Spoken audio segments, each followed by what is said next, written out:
أعوذ بالله من الشيطان الرجيم. بسم الله الرحمن الرحيم. الحمد لله رب العالمين الرحمن الرحيم مالك يوم الدين إياك نعبد وإياك نستعين. وقال صلى الله عليه وسلم اللهم إنه علينا بالأمن والإيمان والإسلام والسلامة والإسلام ربي وربك الله. اور كما قال صلى الله عليه وسلم. حضرات چاند جلدی کی میں نے جو دعا حدیث میں ہے اسے پڑھی ہے، آمین کہیے یا آپ بھی اس دعا میرے ساتھ ایک مرتبہ دہرا لیجیے. اللہم احلہ علینا بالامن والایمان والاسلام والسلامة ربی وربک اللہ. حضرات رسول اللہ صلی اللہ علیہ وسلم نے جو دعائیں امت کو سکھائی ہیں وہ قرآن کے بعد سب سے اہم اور بڑی اور مؤثر دعائیں مانی جاتی ہیں. میں نے آپ کے سامنے قرآن مجید کی سب سے پہلی سورت سورۃ الفاتحہ کی 4 آیتوں کو میں نے پڑھا. حضرات میں اس بات کی بہت کوشش کرتا ہوں کہ آپ حضرات کا جو قیمتی وقت ہے جو مسجد میں آپ دے رہے ہیں، کم سے کم وقت میں آپ حضرات کو اللہ اور اس کے رسول کی باتیں مختصر انداز میں بتا کر آپ کا وقت بچاؤ. اس کی 2 وجہ ہیں. پہلی وجہ یہ ہے الحمدللہ ہمارے محلے میں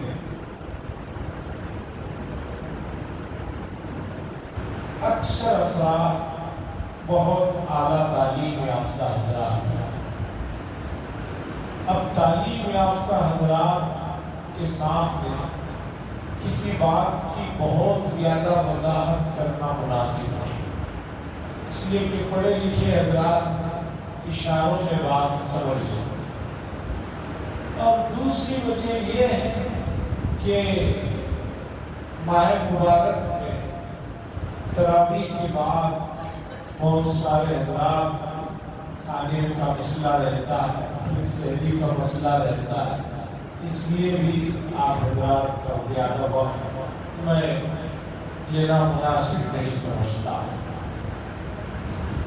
حضرات قرآن مجید ایک ایسی بابرکت اور عظیم کتاب ہے کہ اس کے تقدس اور اس کی برکتوں کے سلسلے میں جتنا مسلمان عقیدہ رکھتے ہیں یا جانتے ہیں، آپ کو بہت تعجب ہوگا. اس سے بھی زیادہ برکتوں کے عقیدے کے سلسلے میں برادران وطن کا بھی ایک بڑا طبقہ ہے جو یہ جانتا ہے کہ ان آیتوں میں اور اس کلام میں بڑی برکت ہے. دلیلیں بہت ہیں. سب سے بڑی دلیل یہ ہے کہ آج بھی مساجد کے پاس بہت سی مائیں بہنیں اپنے بچے اور بچیوں کو اور خود بڑے لوگ آ کر کھڑے رہتے ہیں اور کہتے ہیں کہ جاتے جاتے آپ کچھ پھونک کر چلے جاؤ، دم کر کے چلے جاؤ.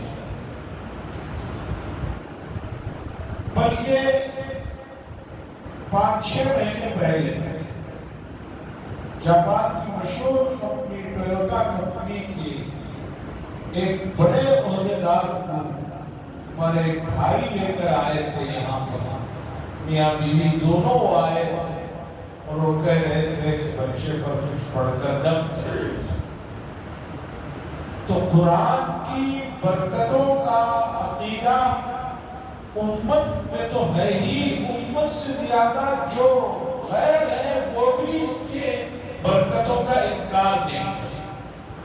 اس سے اتنی بات سمجھ میں آ گئی کہ برادران وطن کے دلوں میں ہماری اپنی اس کتاب سے متعلق محبت اور عقیدت ہے۔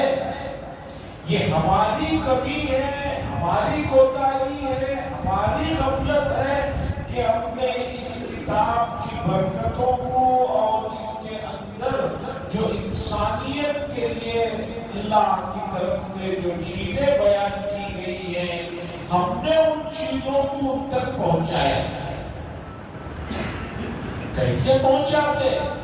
جبکہ ہم خود نہیں جانتے تو دوسروں کو کیا پہنچائیں؟ فارسی کا شعر ہے، خود کے گمراہ کیا رہبری کن، جو آدمی خود راستہ نہیں جانتا وہ دوسرے کو کیا راستہ بتائے۔ تو یہ بہت افسوس کی بات ہے کہ ان مضامین کو ہمیں سمجھنے کی ضرورت ہے۔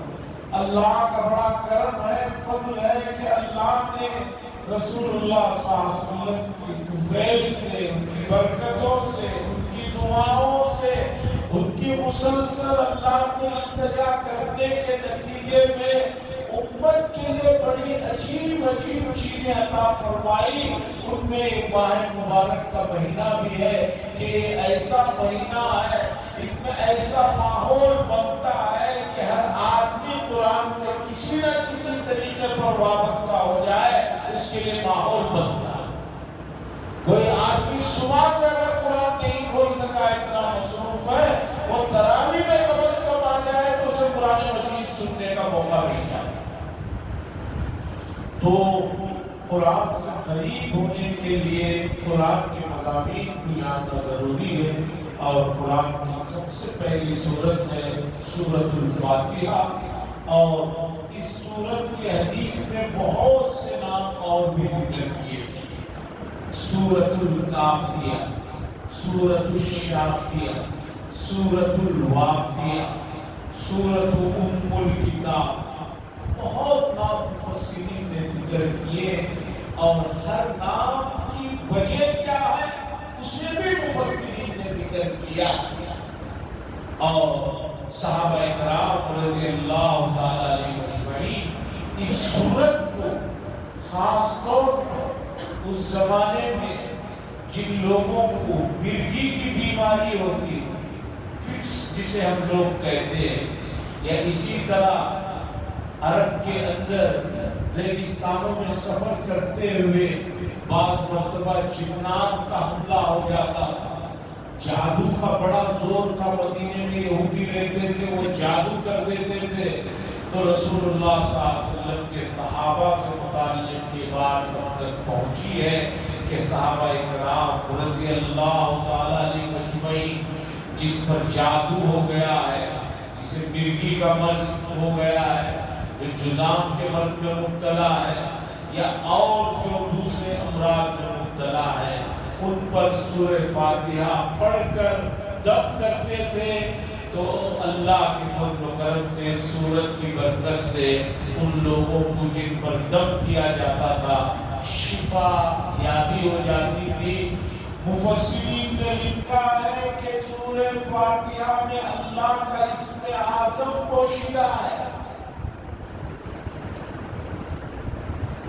صحابہ کی بات حضور صلی اللہ علیہ وسلم کو بھی معلوم ہوئی، تو حضور صلی اللہ علیہ وسلم نے کبھی منع نہیں فرمایا کہ کیوں پڑھ کر دم کرتے ہو، بلکہ حضور صلی اللہ علیہ وسلم نے پسند فرمایا، بلکہ اور بھی سلسلے میں تفصیلات۔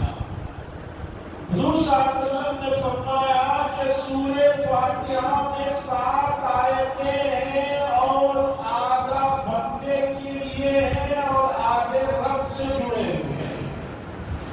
بندہ کہتا ہے الحمدللہ رب العالمین، تمام تعریفیں رب العالمین کے لیے۔ اللہ فرماتے ہیں کہ میرے کے بعد الرحمن الرحیم، بندہ اللہ کی دو صفات کو ذکر کرتا ہے کہ جو رحمان ہے، جو بہت زیادہ رحم کرنے والا ہے، اور تقی عثمانی صاحب نے رحمان کا ترجمہ کیا ہے جو سب پر رحم کرنے والا ہے، سب پر، سب میں سب آ گئے، تمام لوگ آ گئے، بنی آدم تمام کے تمام آ گئے۔ الرحیم جو بہت زیادہ مہربانی کرنے والی ذات، مالک یوم الدین، بندہ کہتا ہے اللہ تعالیٰ یہ دنیا کے بعد ایک دنیا ہے، حساب کتاب ہونے والا ہے، یہ فائنل اسٹیج نہیں ہے کہ لوگ سمجھتے ہیں کہ آگے کچھ ہونے والا نہیں ہے۔ نہیں میرے بھائیوں، یہ فائنل اسٹیج نہیں، یہ تو ایک گزرگاہ ہے، یہ تو ایک سفر کی کیفیت ہے۔ اصل دنیا وہ آخرت کی دنیا ہے جو ختم ہونے والی نہیں ہے۔ مالک یوم الدین، اللہ تبارک و تعالی جزا و سزا کے دن کے مالک ہیں۔ اس کے بعد اللہ فرماتے ایاک نعبد، بندہ کہتا ہے کہ اللہ میں آپ ہی کی عبادت کرتا ہوں، وہ ایاک نستعین، اور آپ ہی سے مدد چاہتا ہوں۔ اللہ فرماتے ہیں یہ آیت میرے اور میرے بندے کے درمیان میں ہے، آدھی آیت میں وہ میری تعریف کر رہا ہے، اب آگے کا جو مسئلہ ہے وہ مجھ سے مدد چاہ رہا ہے، وہ ایاک نستعین ہے، اللہ آپ ہی سے مدد چاہتے ہیں۔ پھر آگے اور وہ دعائیں مانگتا ہے، کیا دعا مانگتا ہے؟ وہ ایاک نستعین اہدنا الصراط المستقیم، اللہ مدد بھی چاہتا ہوں آپ سے، اور سیدھے راستے پر میں چلوں اس کی دعا کرتا ہوں۔ ہم میں سے ہر ایک آدمی اپنے بچے سے کہتا ہے کہ بیٹا سیدھے راستے پر چلو، کامیاب لوگوں کے راستے پر چلو، محنت کے راستے کو اپناؤ، سچائی کے راستے کو اپناؤ۔ اسے چاہیے کہ سورہ فاتحہ کے مضمون کو رکھے جس میں اللہ سے بندہ دعا کرتا ہے اہدنا الصراط المستقیم، اللہ مجھے صراط مستقیم کی طرف ہدایت کرو۔ کون ہے صراط مستقیم پر چلے ہوئے لوگ؟ صراط الذین انعمت علیہم، وہ لوگ جن پر آپ نے انعامات کیے۔ دنیا میں کسی کو انعام ملتا ہے، پھر انعامات کی الگ الگ جو ہے کوالٹیاں ہیں، ویرائٹیز ہیں۔ ایک تو اسٹیٹ پیمانے پر کسی کو کوئی ایوارڈ ملتا ہے، کسی کو ملکی پیمانے پر ملتا ہے، کسی کو انٹرنیشنل پیمانے پر ایوارڈ ملتے ہیں۔ یہاں بندہ کہہ رہا ہے اے اللہ آپ نے جن پر انعام کیا ہے، آپ نے جن کو منتخب کیا ہے، آپ نے جنہیں ایوارڈ دیا ہے، اے اللہ ایسے لوگوں کا راستہ چاہیے۔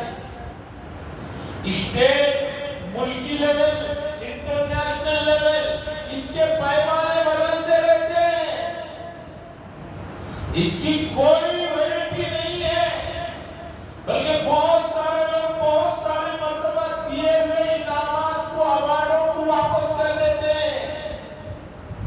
اس کے بارے میں آتا ہے اخباروں میں کہ یہ بکنے والی چیزیں ہیں، سفارشوں پر کام چلتا ہے۔ بندہ کیا کہہ رہا ہے؟ صراط الذین انعمت علیہم، اللہ مجھے ان لوگوں کے راستے پر چلائیے جنہیں آپ نے انعام سے نوازا ہے، اور اللہ جنہیں انعام سے نوازتے ہیں وہ 100% کامیاب لوگ ہیں۔ وہاں کسی طرح کا دھوکہ، وہاں کسی طرح کا گھوٹالا، وہاں کسی طرح کا جو ہے غبن ہو ہی نہیں سکتا۔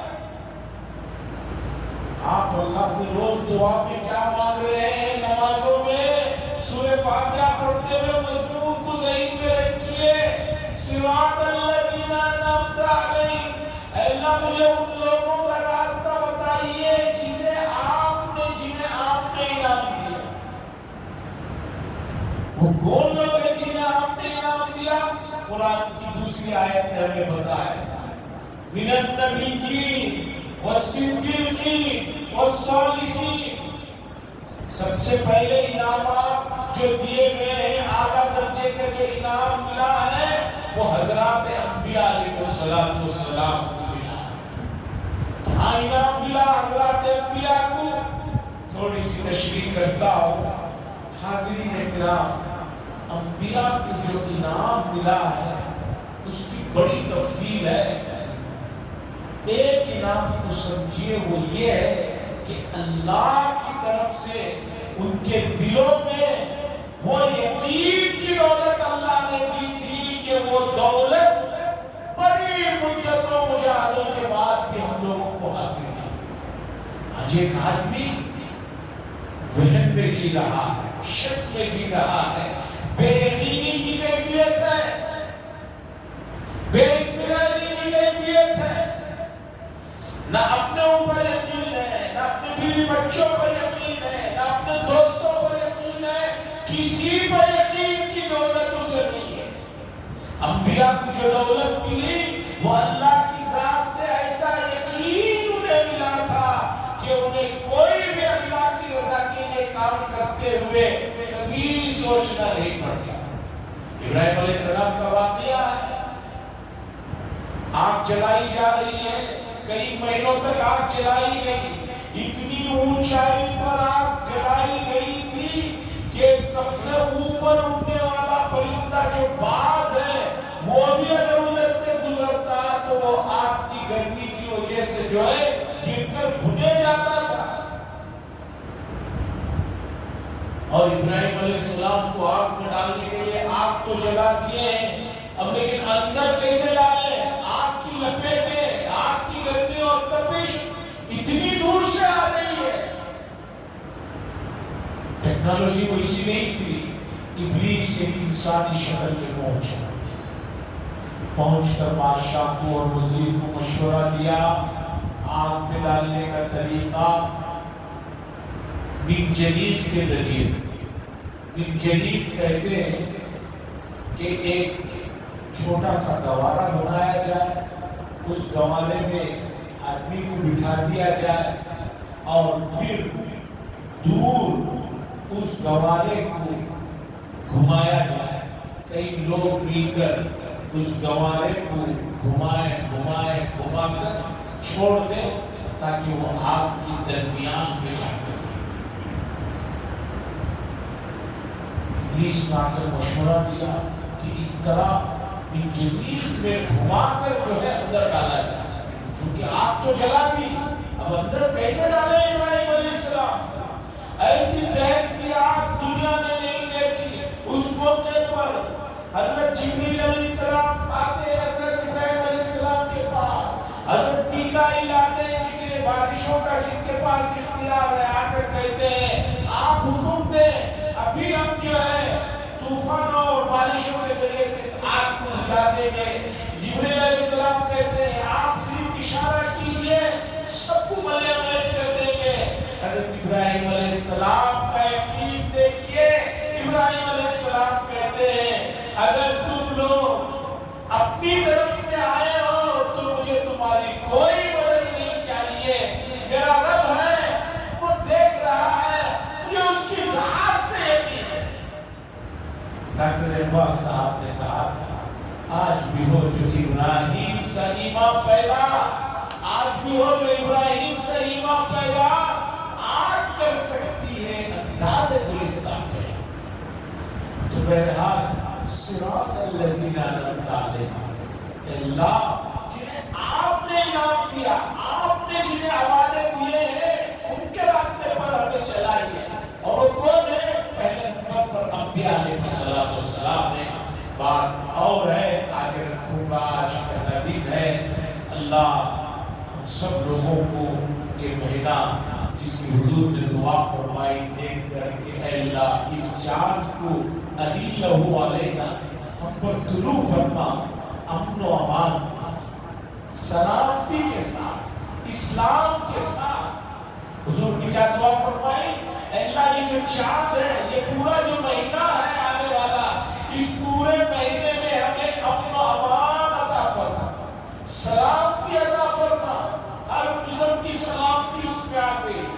اسلام کی دولت بھی عطا فرما۔ ربی و ربک اللہ، میرا بھی رب آپ ہی ہے، میرے بھی رب آپ ہی ہے، اور چاند کے رب بھی آپ ہی ہے۔ عزیزان گرامی، اور اس زمانے کے بعد ماہ مبارک جمعہ کے دن شروع ہونے جا رہا ہے۔ لوگ جمعہ میں ہیں، مغرب سے جو ہے جمعہ میں ہے، تو اس اعتبار سے اس مبارک مہینے کی ہمیں 5 جمعہ میں ہے۔ جمعہ خود بڑا بابرکت دن ہے، اوپر سے اگر اسے رمضان کی دولت مل جائے تو یہ اور نور علی نور ہے۔ ایام بہت تیزی سے گزر رہے ہیں، سالوں سال گزر جا رہے ہیں، اس لیے اس مہینے کو یہ سوچ کر کہ بھئی کیا کریں گے، یہ سوچ کر اسے ہاتھ سے جانے مت دیجیے، پتہ ہی نہیں چلے گا۔ روزے رکھنے والوں کے لیے بھی یہ مہینہ گزر جاتا ہے، بے روزگاروں کا بھی گزر جاتا ہے، تراویح پڑھنے والوں کا بھی گزر جاتا ہے، نہیں پڑھنے والوں کا بھی گزر جاتا ہے، لیکن آپ یہ نہیں کہہ سکتے کہ میں آئندہ تراویح تک زندہ ہوں۔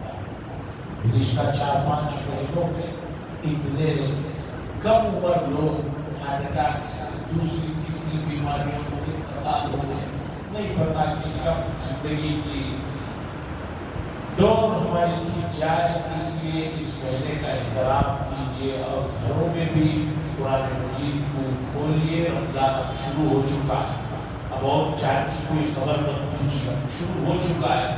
ابھی بھی بہت لوگ شک میں رہتے ہیں، ابھی میں ہمیشہ دیکھتا ہوں پہلی تراویح پڑھ کر جاتا ہوں، اس کے بعد بھی بہت سارے لوگوں کے فون آتے ہیں، حضرت رمضان شروع ہو گیا۔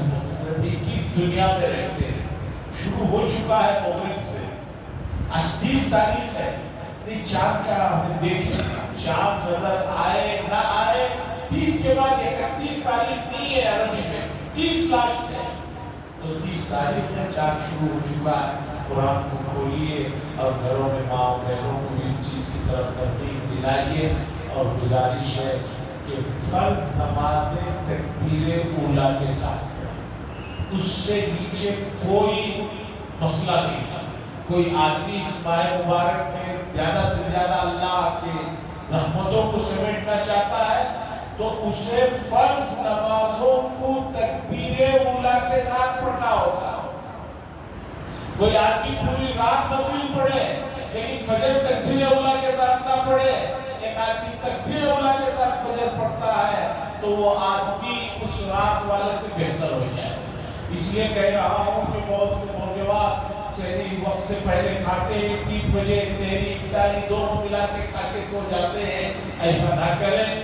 نمازوں کو جماعت کے ساتھ ادا کریں اور ذکر و اذکار کے ساتھ آئیں، اللہ کا ذکر کرتے ہوئے آئیں، اللہ کا ذکر کرتے ہوئے جائیں، اور صبر کا مہینہ ہے، تھوڑا برداشت کریں، اس لیے کہ کوئی نہ کوئی واقعہ، کوئی نہ کوئی بات ایسی ہو جاتی ہے جس سے جو ہے جو پچھلے دنوں میں شیطان قریب رہا ہے وہ طیش میں آ جاتے ہیں۔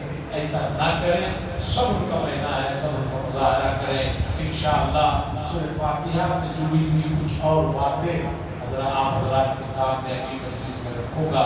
وآخر دعوانا الحمدللہ رب العالمین۔